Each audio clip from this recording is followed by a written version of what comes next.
alaikum students. Welcome to the ChemQuest and to the interpretation of IR spectra of alkenes and alkynes. And this is part 3 for the interpretation of IR spectra. So let's start. First we will see the IR spectra of alkenes. I have selected, for example, the molecule of ethane. This is a very simple molecule, as you can see here. So what we can expect: carbon hydrogen stretching vibration, carbon hydrogen bending vibration, as well as carbon carbon stretching and bending vibration. So let's start. So first of all, we will see here carbon hydrogen stretching vibration, and typically these are below 3000 centimeter inverse. So typically in case of methane, it is in the region of 2850 to 3000 centimeter inverse, right? इसके अलावा जो carbon carbon stretching absorption frequencies है, as we have only one carbon carbon bond here, मतलब ethane के molecule के अंदर चूँकि एक ही carbon carbon stretching vibration possible है, so these are usually week.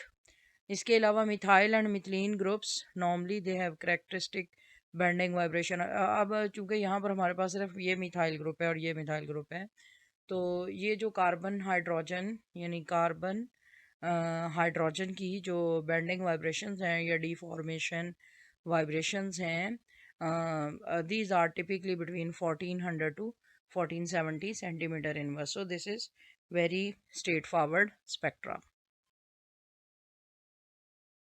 Then we have the IR spectra of alkenes, that is of ethene, और इस केस में हम एक्सपेक्ट कर सकते हैं कार्बन हाइड्रोजन स्ट्रेचिंग वाइब्रेशन. इसके अलावा कार्बन कार्बन ये डबल बॉन्ड की वजह से जो वाइब्रेशन है वो, राइट. तो और इसके अलावा कार्बन हाइड्रोजन बेंडिंग, इसके अलावा कार्बन कार्बन डबल बॉन्ड की भी बेंडिंग वाइब्रेशन हो सकती है. तो इसमें अगर हम सबसे पहले कार्बन हाइड्रोजन स्ट्रेचिंग वाइब्रेशन की बात करें तो 3000 से 3100, तो ये थोड़ा सा राइट साइड को यानी हाई फ्रिक्वेंसी की तरफ carbon hydrogen stretching vibration shift हो जाता है इन केस ऑफ अल्कीन्स. यानी अल्केन में ये 3000 से बिलो ही रहता है, लेकिन अल्कीन्स के अंदर, that is for example in ethene, this is shifted towards high frequency and, तो ये बॉन्ड ज़रा स्ट्रॉन्ग हो जाता है, ठीक है. अच्छा, इसके बाद हमारे पास carbon carbon double bond stretching vibration होती है बिटवीन 1620 टू 1680 सेंटीमीटर इनवर्स, ठीक है. ये इस कलर का मैंने यहाँ पर दे दिया है. तो डबल बॉन्ड की वजह से जो स्ट्रेचिंग वाइब्रेशन की वजह से हमारे पास ये एक एब्जॉर्प्शन बैंड आता है which is between 1620 to 1680 centimetre inverse. इसके अलावा इसमें कार्बन हाइड्रोजन जो बेंडिंग वाइब्रेशन है, this is again in the region fingerprinting region, you can see it here, that is 600 to 1000 centimeter inverse. This is due to carbon hydrogen bending vibrations. We have the IR spectra of alkynes. अब as we can expect, alkyne के case में हमारे पास ये carbon carbon triple bond होगा, और इसके अलावा ये हाइड्रोजन इस एस्टेलिनिक कार्बन के साथ एसोसिएटेड होगा.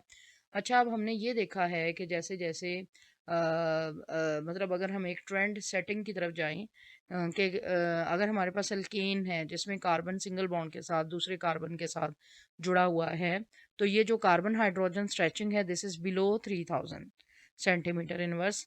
और अल्कीन के केस में यानी इथीन में हमने देखा कि ये कार्बन हाइड्रोजन स्ट्रेचिंग वाइब्रेशन जो है वो 3000 से बढ़ गई है.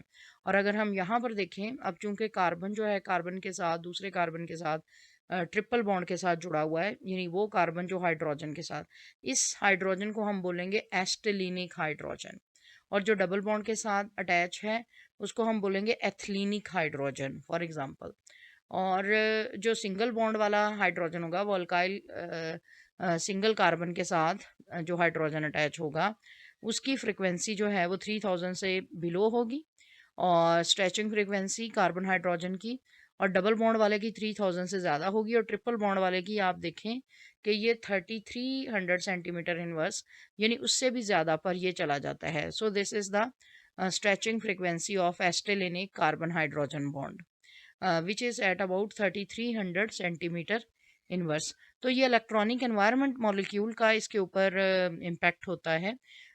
यानी एक्चुअली क्या होता है कि कार्बन कार्बन सिंगल बॉन्ड जो है आपको पता है वो कार्बन कार्बन डबल बॉन्ड से वीक होता है, और या दूसरे लफ्ज़ों में आप ये कह सकते हैं कि carbon carbon triple bond double bond से और डबल बॉन्ड सिंगल बॉन्ड से स्ट्रॉन्ग होता है। तो अपनी स्ट्रेंथ का कुछ हिस्सा ये इस कार्बन हाइड्रोजन बॉन्ड को भी वो डबल या ट्रिपल बॉन्ड प्रोवाइड करता है। और जब ये कार्बन हाइड्रोजन बॉन्ड अगर ट्रिपल बॉन्ड में है तो ये ज़्यादा स्ट्रॉन्ग होगा कार्बन हाइड्रोजन बॉन्ड से अगर ये डबल बॉन्ड में है, which in turn will be more strong if it is present in singly bonded carbon carbon, यानी अल्केन के अंदर जो प्रेजेंट होगा। अब देखें यहाँ पर ये सबसे ज़्यादा स्ट्रॉन्ग है कार्बन हाइड्रोजन बॉन्ड, इसलिए ये सबसे हाई फ्रिक्वेंसी पे रेजोनेट करेगा। ठीक है, सबसे हाई फ्रिक्वेंसी पे इसकी एब्जॉर्प्शन होगी, और जो इथिलीनिक कार्बन हाइड्रोजन बॉन्ड है वो इससे लो फ्रिक्वेंसी पे आ जाएगा, और सबसे एंड पे वो वाला कार्बन हाइड्रोजन आएगा जो जहाँ जहाँ पर ये कार्बन एक सिंगल बॉन्ड के साथ अटैच है, यानी अल्केन वाला। So this is the general trend, you should keep this in mind. ठीक है, मैं एक दफ़ा से फिर रिपीट कर देती हूँ आपकी आसानी के लिए। अल्केन के अंदर ये जो कार्बन हाइड्रोजन बॉन्ड है इसकी वजह से जो एब्जॉर्प्शन फ्रिक्वेंसीज आएंगी this will be below 3000। Alkyne के केस में दिस विल बी अबव 3031 से 100 से राइट 31 से 1350 तक, जैसा कि हमने पिछली स्लाइड पे देखा। जबकि अल्काइन के केस में this will be around 33,000 centimetre inverse. ठीक है, दूसरा जो हम बॉन्ड एक्सपेक्ट करेंगे वो कार्बन कार्बन ट्रिपल बॉन्ड की स्ट्रेचिंग वाइब्रेशन की वजह से होगा, which is between 2100 to 2260 centimetre inverse as it is given here. ठीक है, so these are actually two frequencies which we can observe in case of alkyne, but you should also keep this in mind कि ये वाली peak जो है 2100 से 2260 centimetre inverse, this is due to carbon carbon triple bond stretching vibration or which will be absent if triple bond is symmetrically substituted। अब ये बड़ा important point है, यानी हमारे पास कोई एक ऐसा अगर अल्काइन है जो कि सिमेट्रिकल है, जैसा कि फॉर एग्ज़ाम्पल हमारे पास ये वन हेक्साइन का फॉर एग्ज़ाम्पल स्पेक्ट्रम है, और अगर हमारे पास जैसे 1 2 3 पेंटाइन का मॉलिक्यूल हो तो वो सिमेट्रिकल होगा। ठीक है, आमतौर पे जो होता है ना आपके पास ऑड नंबर ऑफ कार्बन्स जिसमें प्रेजेंट होते हैं वो वाला अल्काइन सिमेट्रिकल होगा। ठीक है, जो इवन नंबर वाला है वो सिमेट्रिकल नहीं हो सकता। सिमेट्रिकल का मतलब है कि डबल बॉन्ड जो है बिल्कुल दरमियान में सब्सटीट्यूटेड हो, और डबल बॉन्ड बिल्कुल मॉलिक्यूल के दरमियान में हो, जितने एक साइड पे कार्बन हैं उतने ही कार्बन दूसरी साइड पे हों। तो इस केस में फिर क्या होगा कि एक साइड वाले डाइपोल मोमेंट का इम्पैक्ट दूसरे साइड वाले डाइपोल मोमेंट के इम्पैक्ट से कैंसल्ड आउट हो जाएगा, और इस तरह से आपको ये ट्रिपल बॉन्ड की वजह से ये जो बॉन्ड है बिटवीन 2100 टू 2260 सेंटीमीटर इनवर्स ये वहाँ पर नहीं नज़र आएगा और गायब हो जाएगा।